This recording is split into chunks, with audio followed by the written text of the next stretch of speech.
नमस्कार, आप देख रहे हैं हल्ला बोल टीवी। मैं हूं नितेश तिवारी। प्रशांत किशोर 22वें राउंड में 12,809 वोटों से आगे चल रहे हैं। मतलब प्रशांत किशोर प्रचंड जीत की ओर अग्रसर है। क्या भाजपा के जो वोटर हैं वो जनसुराजी बन गए? क्या है इसका मतलब, हमें बताएंगे हल्ला बोल टीवी के editor in chief Deepak Sharma. देखिए, बीजेपी के राष्ट्रीय अध्यक्ष नितिन नवीन की सीट अब भारतीय जनता पार्टी के हाथ से जाती हुई पूरी तरह से दिख रही है। अब इसमें कोई किंतु परंतु, कोई शक शुबा नहीं है। बांकीपुर के अगले विधायक का नाम प्रशांत किशोर है। जनसुराज के प्रत्याशी प्रशांत किशोर ने पहले राउंड से लेकर 22वें राउंड तक लगातार हर राउंड में अपनी लीड बरकरार रखी है। एक राउंड में भी पीछे नहीं हुए हैं प्रशांत किशोर। और 22वें राउंड में प्रशांत किशोर 12,809 वोटों से आगे चल रहा है। मतलब कम से कम प्रशांत किशोर 20,000 के आसपास वोटों से चुनाव जीत जाएंगे, ऐसा अनुमान है। कुल 31 राउंड मतगणना होगी।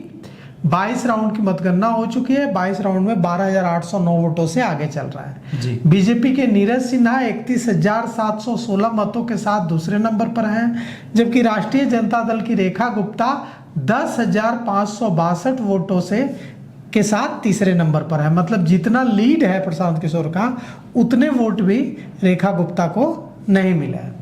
अब यहाँ सवाल उठता है, जो आपका सवाल है शुरू में, कि क्या बांकीपुर के जो भारतीय जनता पार्टी के वोटर्स हैं वो जनसुराजी बन गए?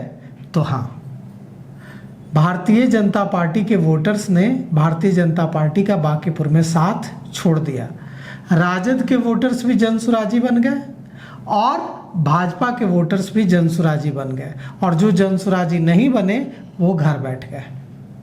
इसलिए इतनी करारी हार हुई है। आप सोचिए, नितिन नवीन ने डेरा डाल रखा था इस चुनाव में, फिर भी ऐसी करारी हार।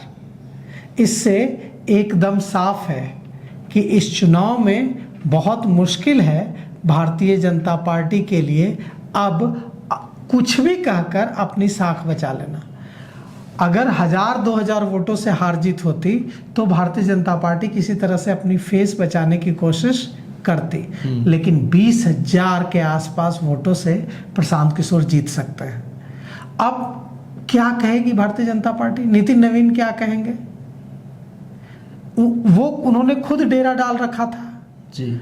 अब एक बड़ा सवाल है कि क्या यह जीत एक नया मोर्चा बिहार में बनाने का रास्ता भी खोल रही है? क्योंकि कांग्रेस ने सीधे सीधे आरोप लगा दिया है तेजस्वी यादव पर कि तेजस्वी यादव ने भारतीय जनता पार्टी से हाथ मिला लिया है जी।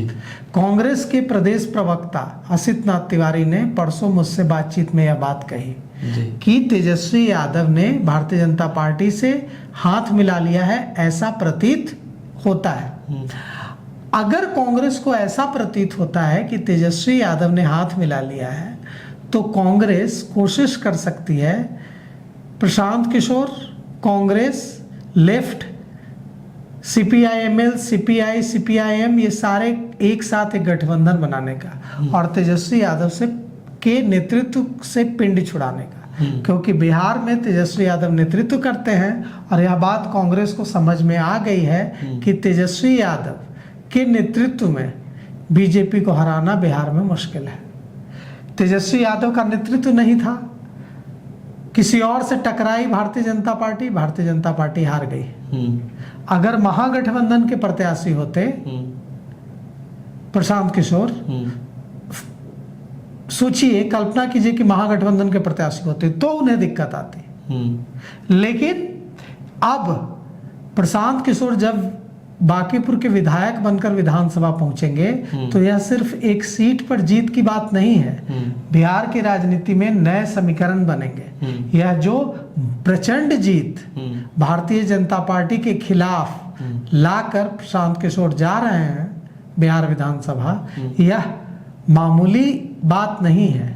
भारतीय जनता पार्टी ने हर ताकत लगा दी थी अपनी जी। जितनी ताकत थी भारतीय जनता पार्टी के पास, भारतीय जनता पार्टी ने सारी ताकत लगा दी, लेकिन इसके बावजूद भारतीय जनता पार्टी हार गई और प्रशांत किशोर जीत गए।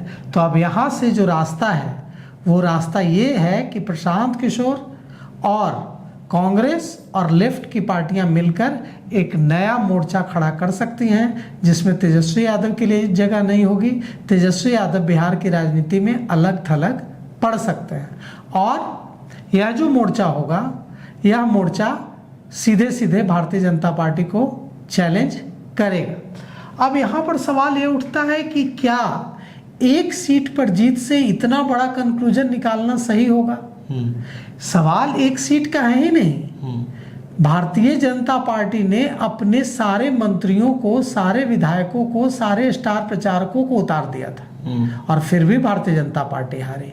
भारतीय जनता पार्टी ने कोई कोर कसर बाकी नहीं रखी थी, जितनी ताकत थी सब लगा दी थी, इसके बावजूद हार गई। सत्ता में है, पूरा सिस्टम है भारतीय जनता पार्टी के पास, इसके बावजूद भारतीय जनता पार्टी अगर हारती है तो इसकी सिर्फ और सिर्फ एक वजह है, वो वजह है जनता की नाराजगी, जनता का आक्रोश। और अगर जनता नाराज है तो सिर्फ बांकीपुर में नाराज होगी ऐसा नहीं है। बांकीपुर में चुनाव हुआ इसलिए समझ में आ गई बात कि जनता नाराज है। दूसरे सीटों पर चुनाव नहीं है इसलिए वहाँ की हकीकत, वहाँ के हालात हमें पता नहीं है। लेकिन अगर जनता बांकीपुर में इतनी नाराज है कि भारतीय जनता पार्टी को इतने बड़े अंतर से हरा रही है, तो दूसरे सीटों पर, दूसरे जिलों में भी जनता इतनी ही नाराज होगी, क्योंकि बांकीपुर में 38 जिलों के लोग रहते हैं। बांकीपुर कोई आइसोलेटेड गांव का कोई विधानसभा क्षेत्र नहीं है। बांकीपुर राजधानी पटना का एक ऐसा विधानसभा क्षेत्र है जहां बिहार के 38 जिलों के मतदाता हैं। और बांकीपुर में ऐसी हार का मतलब सिर्फ और सिर्फ एक है कि बिहार की जनता, चाहे वजह भ्रष्टाचार हो, वजह अपराध हो या वजह दूसरी चीजें हो, भारतीय जनता पार्टी की सरकार से बिहार की जनता नाराज है। यह प्रशांत किशोर की यह जीत बताती है। तो ऐसे ही तमाम अपडेट के लिए जुड़े रहिए हल्ला बोल टीवी के साथ। शुक्रिया।